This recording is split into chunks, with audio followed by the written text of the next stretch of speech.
말씀은 빌립보서 1장 12절에서 18절인데요. 제목은 행복은 어디서 오는가? 행복이 어디서 오는가? 우리가 속지 말아야 됩니다. 이 사람이 다 행복하기를 원하지 않습니까? 그런데 속아서 잘못된 방법으로 행복을 추구합니다. 그래서 속지 말아야 됩니다.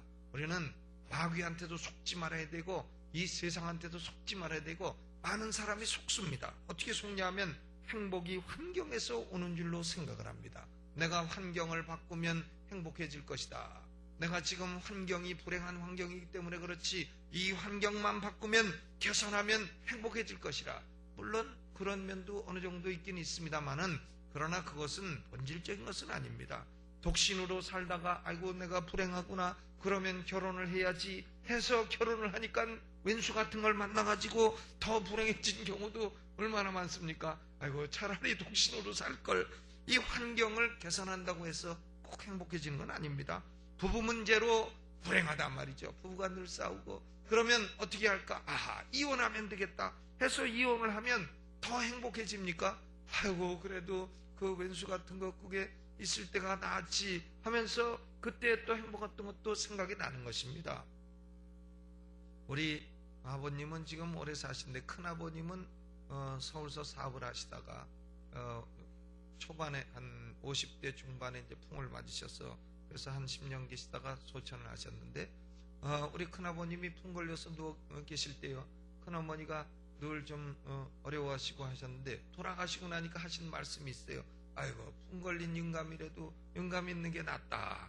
그런 말씀을 하신 걸 들었습니다. 그러니까 그 환경이 개선되고 그러면 좋아질 거라 아닙니다. 행복해질 거라 아닙니다. 자녀가 없어서 불행하다 그러면 자녀를 출산하면은요 출산하면 당분간은 기쁠지 몰라도 나중에 그 자식이 말썽 부리고 하면 아이고 저건 죽일 수도 없고 살릴 수도 없고 참 차라리 없는 게 낫다. 무자식 상팔자라 그런 말이 나오는 거 아니겠습니까? 가난해서 불행하다 해가지고 부자가 되면 행복해지리라 생각했는데 가난할 때는 남편이 그래도 여보 하면서 그냥 부부끼리 앞에서 끌고 뒤에서 밀고 니 아까 그러면서 일을 했는데 돈 많아지니까 이 남편이 밖으로 술술 나돌고 밖으로 술술 좀 잘못된 데 가고 이렇게 돼서 도리어 쌈나고 불행해지고 그런 경우는 얼마나 많습니까? 그러므로 우리는 속지 말아야 됩니다. 환경을 바꾸면 행복해질까? 아닙니다. 환경이 행복을 주는 것이 아닙니다. 예수님의 방법은 참 정반대 방법입니다. 마가복음 8장 34절로 35절을 보면 아무든지 나를 따라오려거든 자기를 부인하고 자기 십자가를 지고 나를 좇을 것이니라. 행복해지는 방법은요 자기를 부인하고 자기 십자가를 지고 또 누구든지 제 목숨을 구원코자 하면 잃을 것이요 누구든지 나와 복음을 위하여 제 목숨을 잃으면 구원하리라. 우리는 살려고 노력하지만 예수님은 복음을 위해서 죽으려고 노력하라는 거예요. 죽으려고 하면 도리어 살아나게 된다. 예수님의 방법은 참으로 세상 방법과는 이상하게 다른 것을 보게 됩니다. 이 사도 바울도 지금 나이가 몇 살이 됐냐면 60이 넘었습니다. 바울이 지금 로마 감옥에 1차 투옥돼서 빌립보서를 기록을 했습니다. 61년에서 약 63년까지 한 2년 동안 1차 투옥이 됐는데 바울이 지금 나이 60이 돼서 그동안에 한 일이 얼마나 많습니까? 로마 전역의 교회를 세우고 참 교회의 위대한 개척자요 성령의 영감을 받아서 성경도 많이 기록을 했고 또 바울은 핍박도 많이 받았고 영적 체험도 많고 이 바울 같은 사람은 참으로 영계의 거성인데 이 사람이 나이가 60이 넘었다. 그러면 이제는 좀 쉴 만한 나이도 되지 않습니까? 이제는 편안히 쉬고 손가락으로만 핑거 미니스트리라 그럽니다. 손가락으로만 이래라 저래라 해도 되는 나이가 아니겠습니까? 그런데 인생의 수고한 열매를 따먹을 만한 이때에 바울은 쉬는 대신 어디 들어갔느냐? 감옥에 들어가게 됐습니다. 감옥 들어가서 참 고생을 합니다. 환경적으로 볼 때에 전혀 기뻐할 형편이 못 되는 것입니다. 로마의 시위대 군인들이 24시간 순번을 짜가지고 4시간마다 순번 짜서 감시를 하는 겁니다. 바울이 무슨 흉악범이라고 이렇게 감시하는지는 몰라도 환경적으로 얼마나 참 자유가 없는 그런 환경입니까?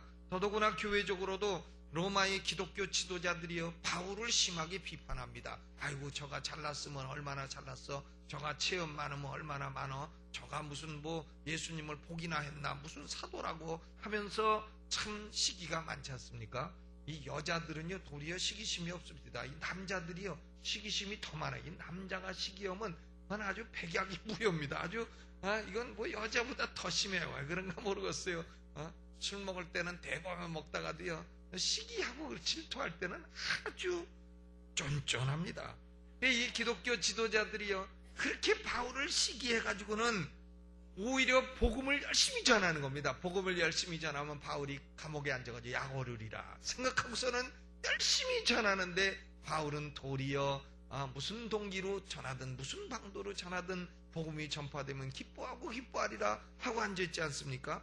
그러니까 환경적으로도 안 좋고 교회적으로도 안 좋고 경제적으로도 바울이 감옥에 있으니 무슨 돈벌이가 되고, 누가 감옥에 있는 바울에게 헌금 주고 그렇게 합니까? 그러니까 먹을 것도 없고, 그러니까 빌립보 교회가 어려운 상황을 알아서 헌금을 모아가지고 젊은 에바브로디도란 사람 편으로 보내게 된 것입니다. 근데 에바브로디도가 그 헌금 가지고 전달해 주다가 그만 병이 걸려가지고 죽을 병에 걸려서 고생을 할 때 하나님이 불쌍히 여겨주셔서 그를 고쳐주셨다 그랬습니다. 그러므로 바울은 환경적으로는요 행복할 아무런 이유가 없습니다. 바울이 환경적으로 기뻐할 만한 아무런 이유가 없습니다. 그래도 바울만큼 기뻐하고 행복해하는 사람이 어디 있습니까? 1장 18절을 보세요. 내가 기뻐하고 또한 기뻐하리라. 바울이 참 기쁜 사람인 것입니다. 그러므로 바울의 경우를 보아도 인간의 행복과 인간의 기쁨은 외적인 환경에서 오는 것이 아니라 하는 것을 우리는 명백히 알 수가 있는 것입니다. 그리스도인들은 환경에 피동되어 사는 존재는 아니다 하는 겁니다. 우리가 환경에 이끌려서 환경이 좋으면 좋아하고 환경이 나쁘면 뭐 낙담하고 그러는 존재는 아니다. 환경에 피동돼서 사는 존재는 아니다 그 말입니다. 그러면 우리가 참된 행복의 진원지는 어디냐? 우리가 진실로 영원토록 행복하고 진실로 행복하기 원하면 도대체 어디에 우리의 눈을 둬야 되느냐? 거기 12절 말씀에 보니까요, 형제들아 나의 당한 일이 도리어 뭐가 됐다고요? 복음의 진보가 된 줄을 너희가 알기를 원하노라. Advance of the gospel. 복음의 진보라. 복음의 진보라는데 이 행복의 핵심이 있는 것입니다. 그리스도와 복음을 삶의 중심에 딱 두게 되면, 삶의 중심에 그리스도와 복음이 있는 사람은, 그럼 그런 사람은 행복해진다 그 말입니다. 환경이 아무리 어려워도 인간 마음 깊은 곳에서부터 기쁨과 행복이 올라오게 된다 그 말입니다. 우리가 복음을 삶의 중심으로 두려고 한다면 두 가지를 생각을 해야 됩니다. 첫째로는 삶의 축을 나의 유익, 이기적인 유익으로부터 복음의 유익으로 옮겨야 됩니다. 우리가 모든 걸 생각할 때는요, 내게 이것이 유익한가 이것으로 생각합니다. 그러나 예수님은 나의 유익, 이기적인 유익에는 노라고 대답을 하라는 겁니다. 마가복음 8장 34절 35절에도 자기를 부인하라, 자기 십자가를 지라, 나와 복음을 위하여 제 목숨을 잃고자 하면 살리라 말씀하셨습니다. 그러므로 이런 모든 말씀들은 우리의 삶의 축이 나의 유익에 있어서는 안 된다는 걸 말하는 겁니다. 우리가 뭘 볼 때에도 저것이 내게 무슨 유익을 줄고 이렇게만 생각하면 그 사람은 언제나 불행한 사람이 되는 겁니다. 그런데 저 일이 복음과 그리스도에게 무슨 유익이 있을고 이것을 생각하게 되면 그런 사람은 행복하게 된다 그것입니다. 왜냐하면 나의 유익이 축이 되어 있는 사람은 우리 인간 삶의 모든 환경이 다 나에게 유익을 주지는 않습니다. 그렇기 때문에 언제나 불행한 겁니다. 그러므로 우리는 축을 옮겨야 돼요. 나의 유익을 삶의 축으로 하지 말고 복음의 유익을 삶의 축으로 해야 되는 것입니다. 사람이 말 한마디를 봐도요, 저 사람의 삶의 축이 자기 이기적인 유익이 축이 되어 있는가, 복음의 유익이 축이 되어 있는가 하는 것을 알 수가 있는 것입니다. 복음의 유익이 중심이 되어 있는 사람은요, 언제나 불평이나 불행이나 그런 것을 크게 느끼지 않습니다. 왜냐하면 복음이라고 하는 것은 어떤 상황에서도 이것이 도리어 합력해서 유익을 주는 그런 열매를 맺기 때문인 것입니다. 한번 생각해 보세요. 바울이 60의 나이가 돼가지고 감옥에 들어갔다. 사도가 돼서 복음 전도하다가 감옥에 들어갔다. 그러면 우리가 잘못 생각하면 아이고 하나님 내가 나이도 60인데 제 나이 모르십니까? 60이면 이제 고생도 좀 거둘 만한 나이가 되지 않았습니까? 하나님 저를 좀 너무 심하게 대우하신 거 아닙니까? 인간적으로 볼 때 섭섭합니다 주여. 그럴 수 없겠어요? 저 같으면 좀 그런 기도 한 1시간 하고 그 다음에 뭐 딴 거 할 것 같아요. 대단히 섭섭하게 느낄 것 같습니다. 그런데 바울은 자기가 당한 일, 곧 감옥에 매여 있는 그 일이 복음의 진보가 된다면 그것으로 기뻐하고 행복해질 수 있다. 지금 그 얘기를 하고 있는 겁니다. 로마 감옥에서 24시간 교대하는 젊은 시위대원을 만날 수 있고 그 젊은 시위대원들에게 복음을 전할 수 있으니 나는 행복하다. 또 바울이 감옥에 갇혀 있으니까 그동안에 참 용기가 없어서 전하지 못하던 형제들이 담력을 얻어가지고 바울에게 좀 칭찬을 받고자 사랑으로 복음을 전도할 수 있게 됐으니 그것으로 더욱더 나는 기쁘다. 또 바울을 시기 질투하는 로마의 일부 목사들은 바울을 괴롭게 하려고 그리스도를 전파하니 무슨 방도로 전파되든지 나는 그리스도가 전파되면 참으로 행복하다. 그 말입니다. 바울이 만약에 자기의 이기적인 유익을 삶의 중심으로 삼았다고 한다면 얼마나 불행했겠어요. 아이고 나는 이렇게 평생에도 집 한 칸 있는가? 내가 평생에도 은행에 잔고나 있는가? 내가 이러다가 혹시나 참 죽으면 누가 장례라도 치러줄 것인가? 내가 지금 이렇게 고생해도 하나님으로부터 뭐 받는 게 있는가? 자기 유익을 축으로 삼게 되면 언제나 불평분만 원망 불행 이런 것이 오게 돼 있는 것입니다. 그런데 바울은 자기 부인을 체득을 했습니다. 나를 부인하고 복음이 무엇이 유익할까? 내게 일어난 일이 복음에 어떻게 유익할까? 이것이 바울의 행복과 기쁨의 비결이었던 것입니다. 그러면 우리는 이 말씀 생각할 때에 아이고 그건 바울같이 위대한 사람이라 그런 거지 나같이 평범한 사람에게 뭐 그런 기준을 갖다 들이대십니까? 이럴지 모르지만 아닙니다. 마가복음 8장 34절에 예수님의 말씀은 아무든지 나를 따라오려거든 자기를 부인하라. 아무든지 anybody 누구든지 행복을 느끼려면 자기를 부인하고 자기 유익을 삶의 축으로 삼지 말고 복음의 유익, 그리스도의 유익을 생각하라 그 말입니다. 아멘. 아멘이 없으시네. 그런 겁니다. 그러니까 우리가 내 유익만 생각하면요 조금 불행해지게 돼 있어요. 내 유익만 생각하면 조금 승질나게 돼 있습니다. 그러나 복음의 유익만 생각하면 승질날 일 아무것도 없는 것이고 늘 행복하고 기쁠 수 있는 것입니다. 불행을 느끼십니까? 그러면 삶의 축을 나의 유익으로부터 복음의 유익으로 옮겨보시기를 주의 이름으로 축원합니다. 두 번째로 행복해지려면요 복음이 내 중심에 돼야 될 뿐만 아니라 복음의 진보를 위해서 노력을 해야 됩니다. 복음의 진보의 최우선 목적을 둬야 되는 겁니다. Advance of the gospel. 복음이 앞으로 나가도록 하는데 목적을 둬야 된다 그 말입니다. 복음의 진보, 복음의 확산, 하나님 나라의 확장, 교회의 확장, 영혼 구령의 확장 이런 것을 위해서 목사들은 기도하고 이런 것을 위해서 헌신하고 목을 다해서 소리를 지르고 윤석전 목사님 보세요. 아유 어떻게나 소리를 지르는지 그렇게 소리를 지르는 내가 물어봤어요. 끝나고 나서 목사님 음성 관리 어떻게 하십니까? 하니까 관리 안 해요. 그게 대답이에요. 관리 안 한다는. 그런데 그렇게 몇 시간씩 하고도 뭐 또 내려와서 또 얘기하고 뭐 밥도 별로 안 먹어요. 몸도 비쩍 마른 사람이 어떻게 그렇게 하는가. 참 그거 보기는 쉽지만요. 만약에 처음 하는 사람 그렇게 하면요. 일주일만 하면 그냥 죽습니다. 죽어요. 그 6시간을 그렇게 소리를 다해서 설교하고 찬양하고 그러면요. 일주일만 하면 그만 기력이 다 빠져서 죽거나 아니면 병원에 실려가거나 그렇게 돼 있어요. 그런데 어디서 그런 힘이 나오냐? 결국은 복음의 확산, 거기 마음을 두다 보니까 그게 나오게 되는 것입니다. 우리가 복음의 확산을 이루려면 첫째로는 복음을 말로 제시할 수 있어야 돼요. 교회 나오는 사람들이 복음을 말로 지시 못한 사람이 많습니다. 예수 오래 믿어도 복음이 뭡니까 하면 몰라, 목사님한테 물어봐, 이러는 분들 많이 있잖아요. 복음을 말로 제시할 수 있어야 되죠. 복음은 제시할 때는 네 가지를 제시해야 됩니다. 첫째로는 인간의 최대 문제가 뭐냐. 인간의 최대 문제가 뭐죠? 인간의 최대 문제는 돈 없는 겁니까? 건강 약한 겁니까? 아니면 감정의 문제입니까? 아니면 애정의 문제입니까? 무슨 문제입니까? 인간의 최대 문제는요, 다른 거 없어요. 죄라는 문제입니다.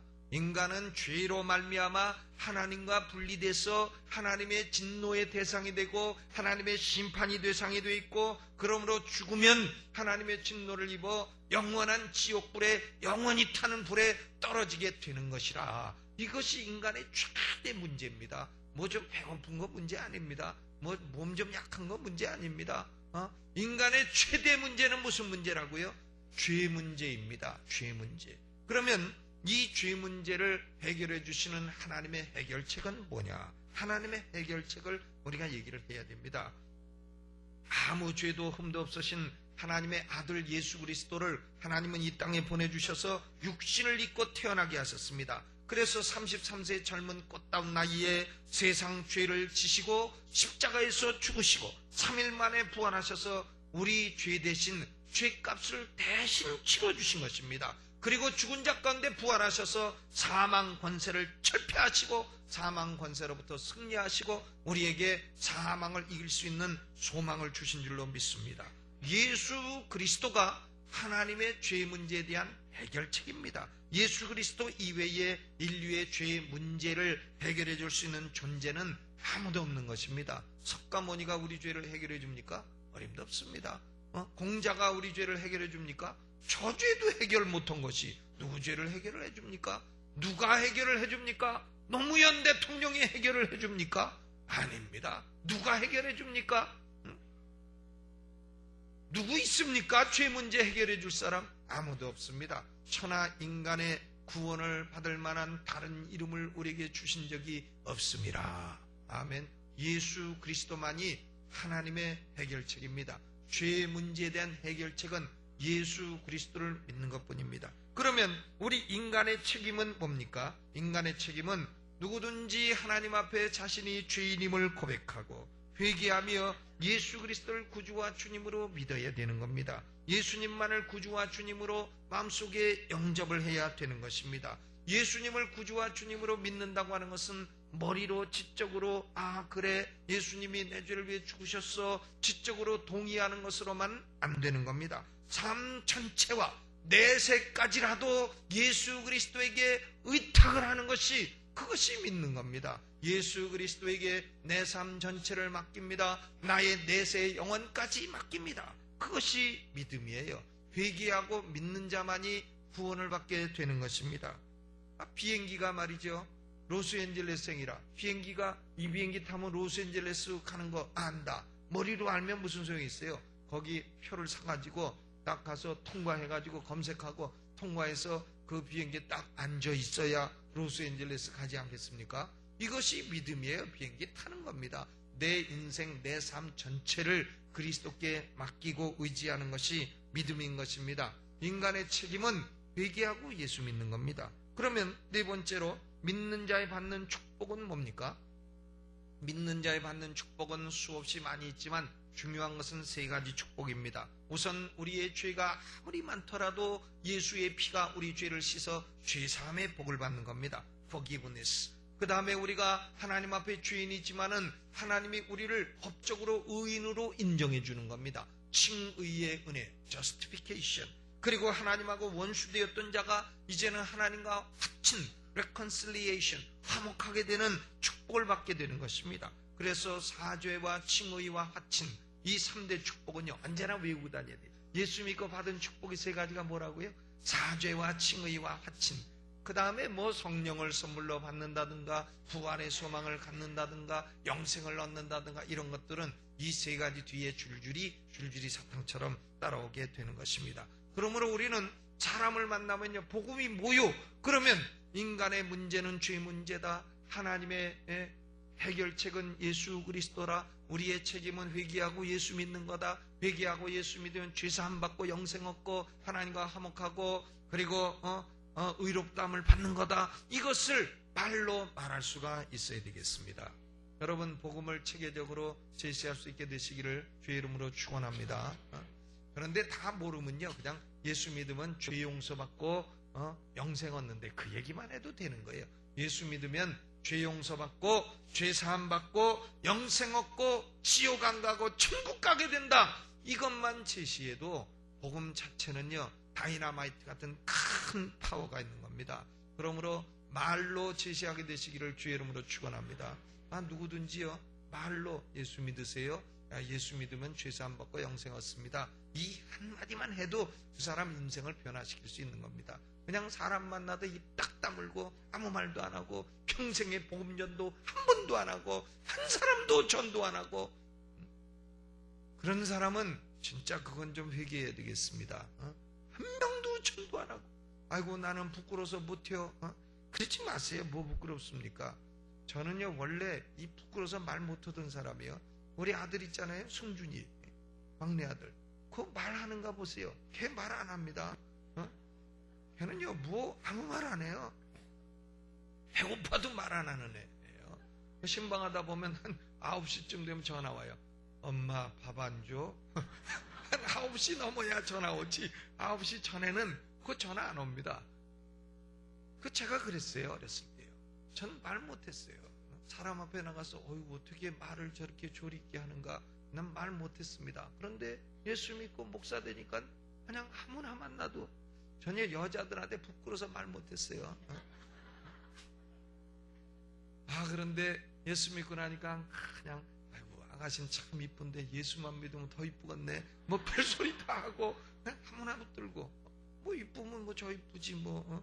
근데 난 이쁘다 그러면 괜히 좋아가지고요, 예수만 믿으면 더 이쁘겠다 그러면 그냥 그 다음에 교회 나오면 교회 나오고 그러지 않습니까? 그러니까 사람이 한번 싹 올려놓고 그 다음에 예수 믿으라고 말로 자꾸 전도를 해야 됩니다. 그러니까 참 나는 그런 은사가 없어. 그래도 한번 해보세요. 그러면 역사가 나타납니다. 그래야 행복해지는 겁니다. 복음을 말로 자꾸 전해보다 보면요, 내 속에 행복이 일어나게 되는 겁니다. 아멘. 그리고 복음은 말뿐만이 아니라 우리의 태도로도 증거를 해야 됩니다. 삶의 태도. 우리가 바울처럼 감옥에 갇혀 있다면요, 복음 증거를 즉시 중단할 겁니다. 아이고 나는 지금까지 증거하려고 할 만큼 했다. 내가 이제 복음 증거하다가 이렇게 감옥에 왔으니 이제는 좀 쉬어도 복음 증거 안 해도 주님이 날 꾸짖지는 않으실 것이다 하고서 뭐 시위대가 오든지 뭐가 오든지 간수가 오든지 복음 전도 안 하고 딱 다물고 있을 수 있지 않겠습니까? 그런 소극적인 태도를 가질 수 있습니다. 그러나 바울은요, 어떤 상황에서도 적극적인 태도를 가졌어요. 야, 내가 이 감옥에 있다 보니까 안 그러면 시위대원들을 만날 수 없는데 이 시위대원들 젊은 사람들을 이렇게 내가 4시간마다 번갈아 만날 수 있으니 얼마나 좋으냐. 이 사람들에게 복음 전할 기회를 얻게 됐구나 생각하고 바울이 전했습니다. 그래서 그 결과 이 빌립보서 4장 22절에 보면요, 가이사 집사람 중 몇 명이 성도가 됐다 그랬어요. 가이사 집사람 중 몇 명이 성도가 됐다. 가이사가 황제거든요. 영어로 시저예요. 시저.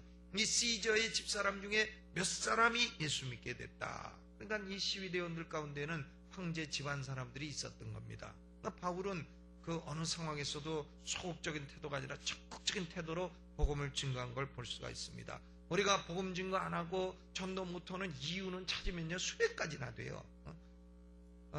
저는 가끔 이제 골프 치는 사람들 얘기하는 걸 들으면 골프 공이 안 맞는 이유는 500가지도 넘는다 그럽니다.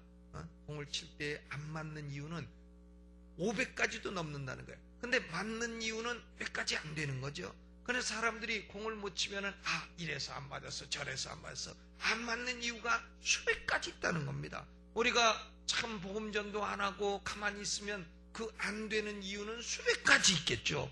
수백 가지. 그러나 안 되는 이유 찾지 말고 되는 방법을 찾아서 되는 쪽으로 하시기를 주의 이름으로 축원합니다.